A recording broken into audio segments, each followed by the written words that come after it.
नमस्कार दोस्तों, मैं हूं कृष्णदेव बन्नक्सल। दोस्तों, ये बात मैंने बार बार कहा है और आज इस एक बात पर मैं फोकस करना चाहता हूं कि रीडेवलपमेंट में जब आपका बिल्डिंग जाता है तो आप एक लेजिस्लेटिव वैक्यूम में पहुंच जाते हो।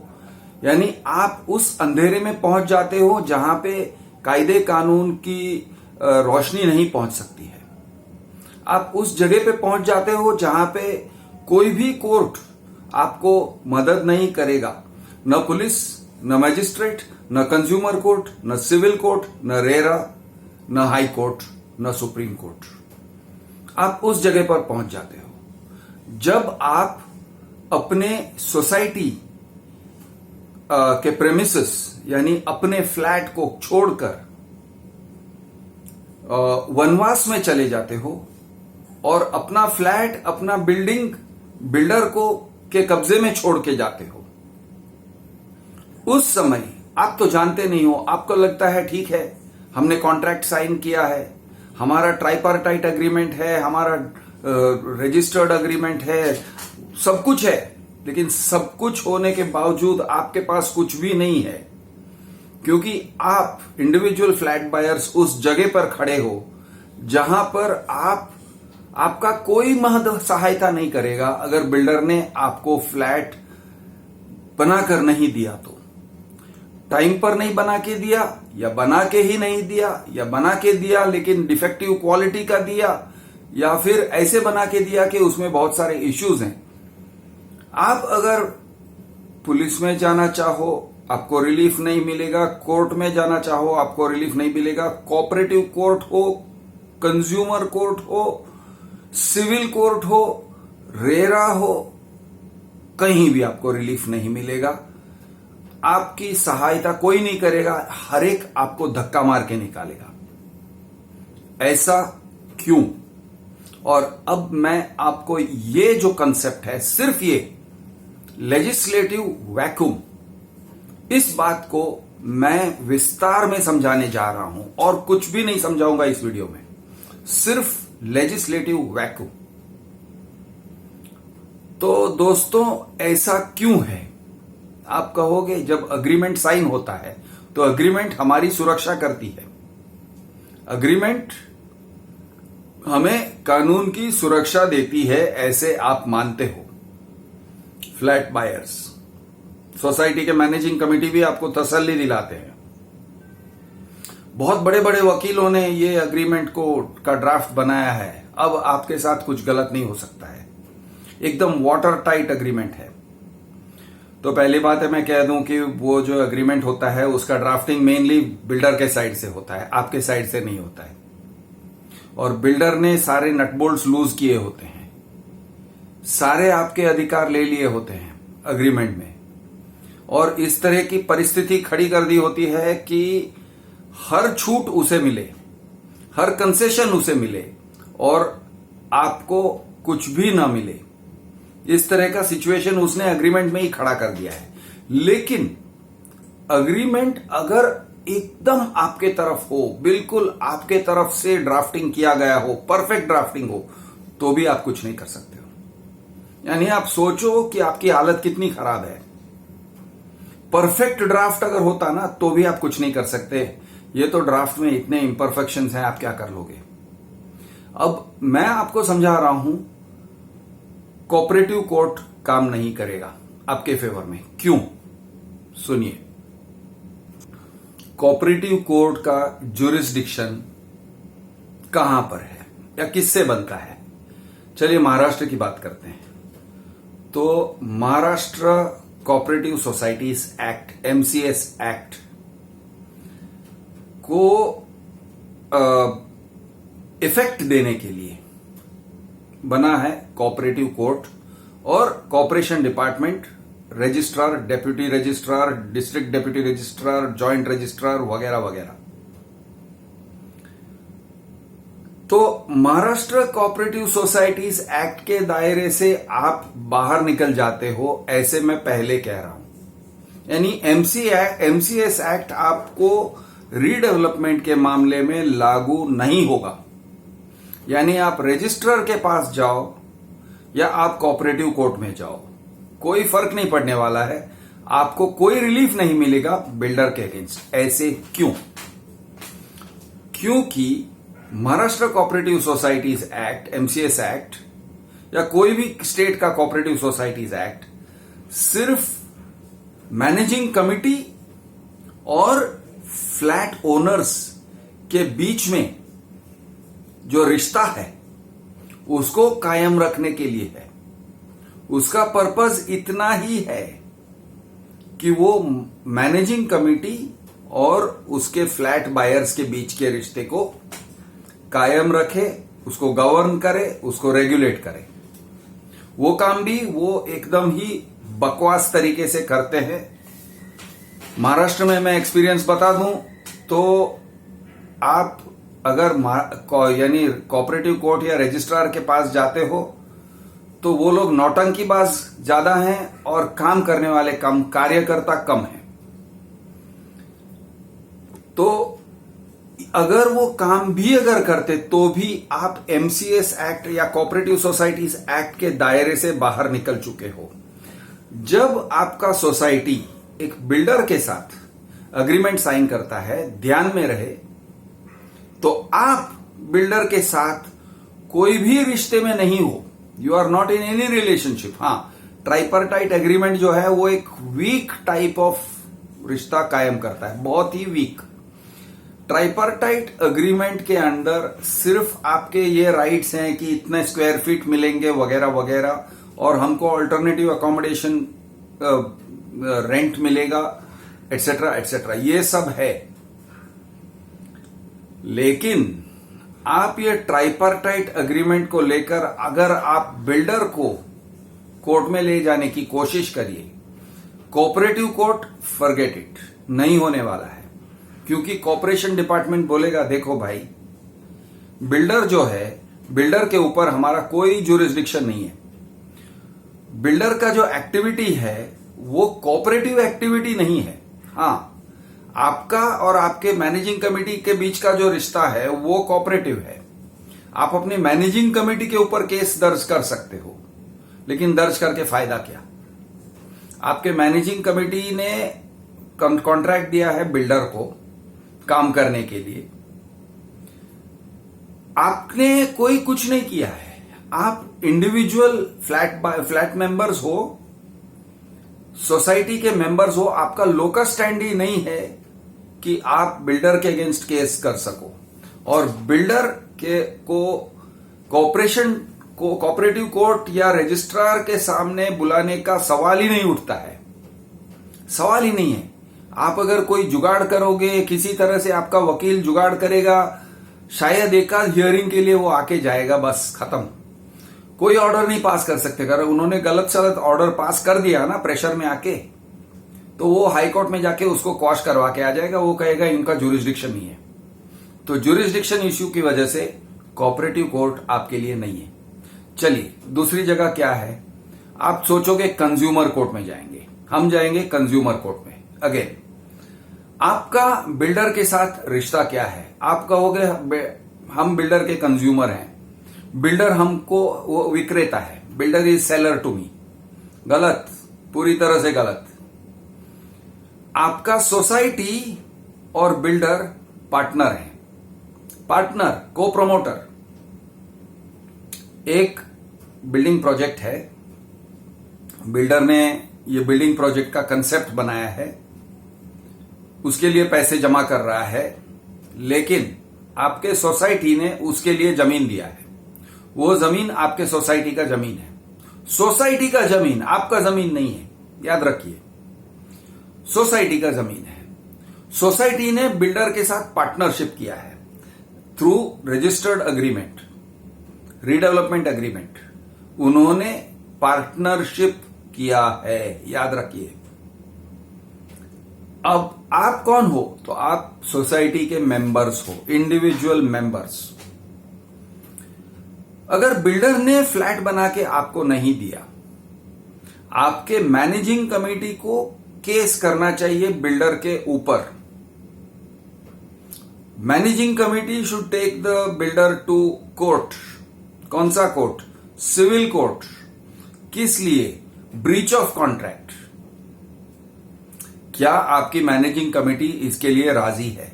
तो 99.9% मैं कहता हूं आपकी मैनेजिंग कमेटी ऐसे नहीं करना चाहेगी। क्यों नहीं करना चाहेगी? छोड़ दो यार, छोड़ दो। इसके कोई कारण, बहुत सारे कारण हैं।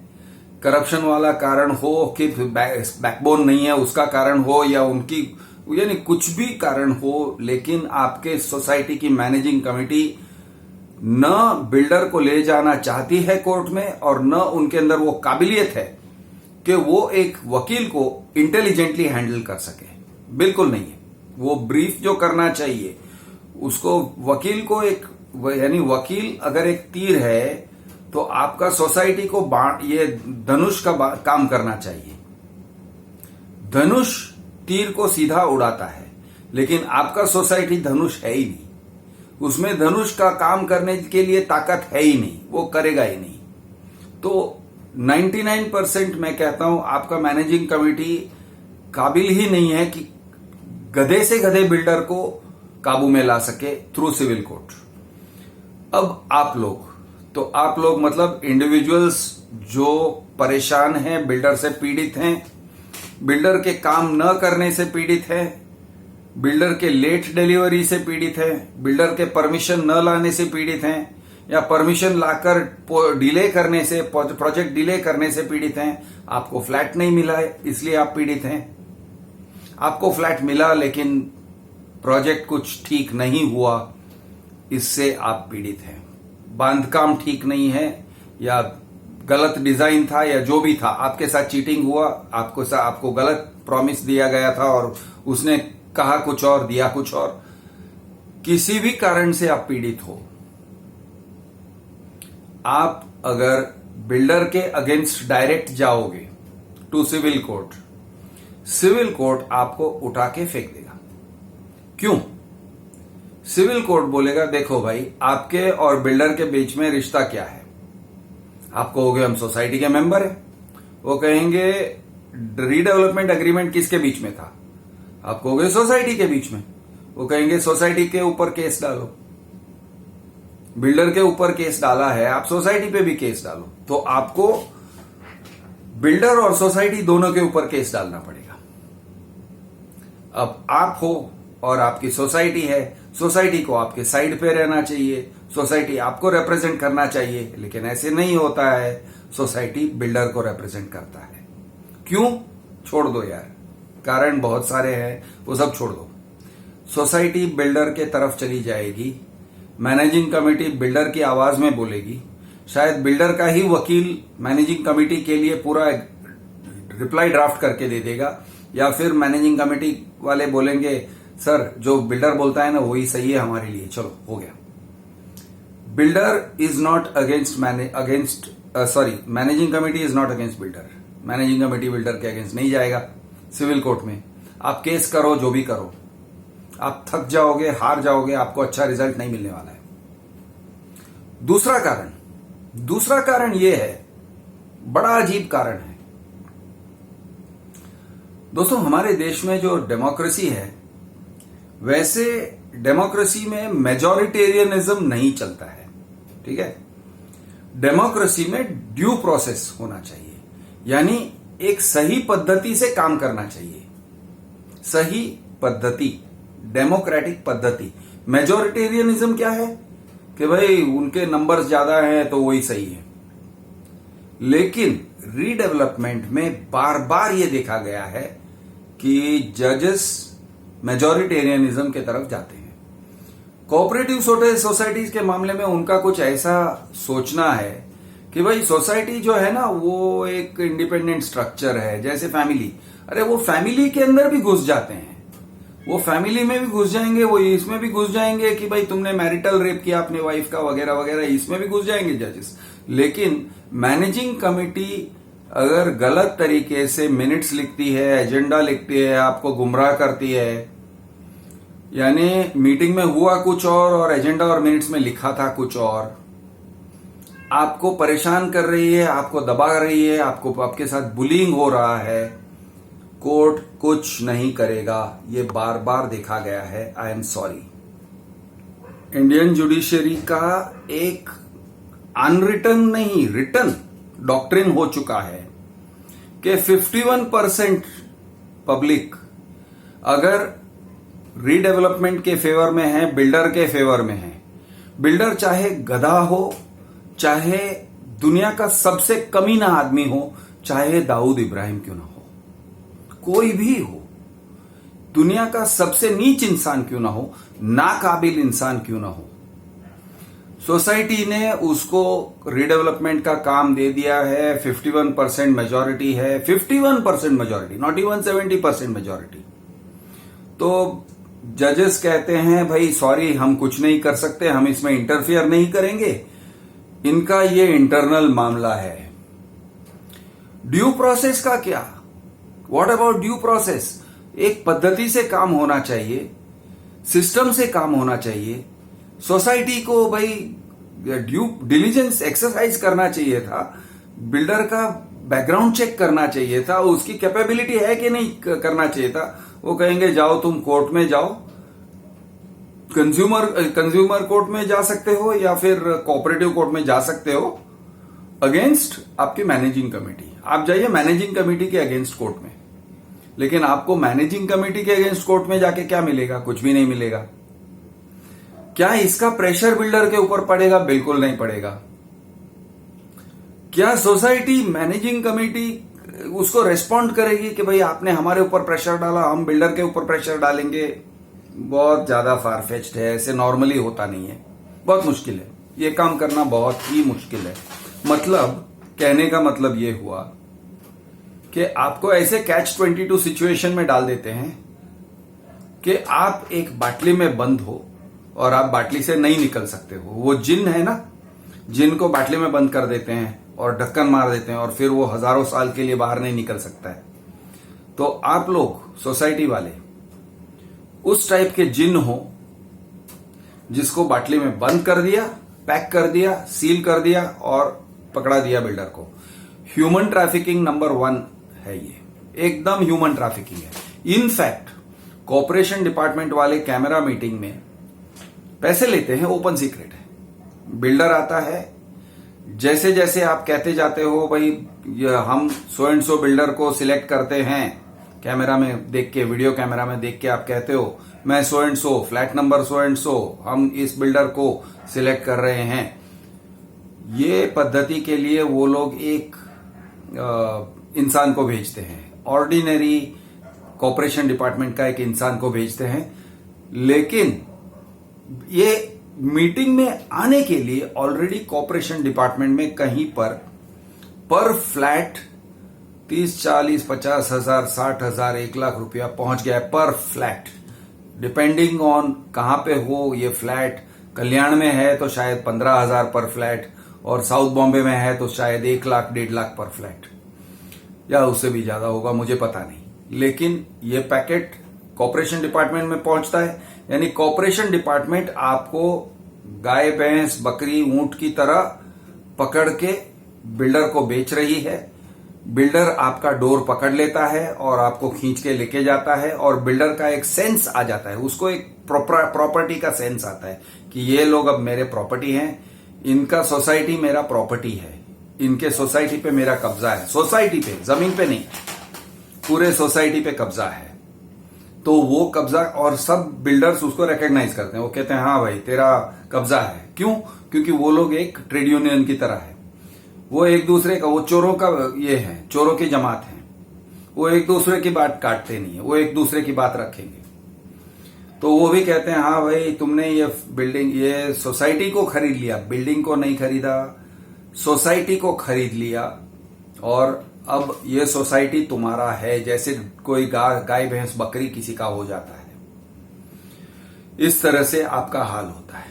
तो मैंने काउंट कराया, कंज्यूमर कोर्ट आपको इसलिए एंटरटेन नहीं करेगा क्योंकि आप कंज्यूमर नहीं हो, आपका सोसाइटी बिल्डर के पार्टनर है, तो कंज्यूमर कोर्ट आपको एंटरटेन नहीं करेगा। सिविल कोर्ट या सिविल ज्यूरिसडिक्शन के एक्सरसाइज करते हुए हाई कोर्ट आपको एंटरटेन नहीं करेगा, क्योंकि वो बोलेगा भाई तुम्हारा केस तो सोसाइटी के अगेंस्ट होना चाहिए। आप ट्राइपार्टाइट एग्रीमेंट दिखाओगे, वो बोलेंगे चलो ठीक है एक बार सुन लेते हैं।